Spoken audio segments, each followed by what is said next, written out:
when all this started happening and gyms closing, people's New Year's resolutions going out the wayside and everything. And to me, it was like, well, hold on. Like, why are we changing our destinations? Why are we changing our mindset to be like, hey, well, now all of a sudden someone told me I have to stay at home. That means I can't work out anymore, or I can't eat healthy. By the way, go to the grocery store. All the healthy food is available, right? It's ridiculous how much produce is available.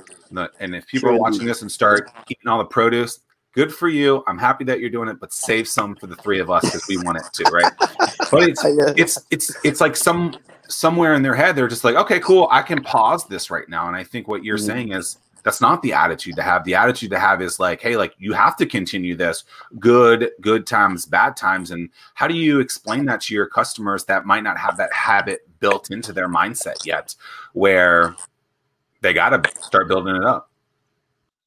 What I tell people, it's a famous quote. I love it from legendary coach D'shawn Wright, said, "Don't let what you cannot do stop you from what you can do." It's always something that we can do.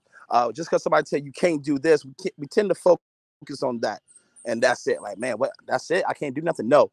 Think about the other things you can do. When everything came out with the COVID-19, they said you can't go to gyms. For some reason, so many people put that as we can't work out. Like, no, they encourage exercise.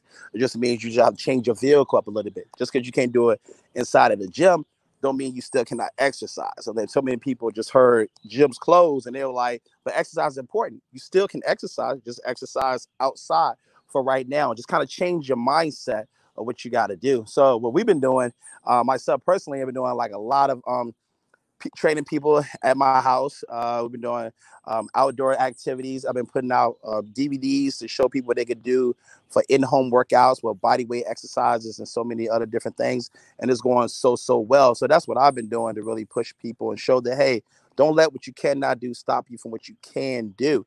Even other gym owners and stuff out there, I'm like, man, this is, yeah, your gyms is closed down, but it's find other ways to generate streams of income to when you were able to come back, your gym is still there. So that's so important. That mentality of don't just focus on don't just focus on the elephant in the room.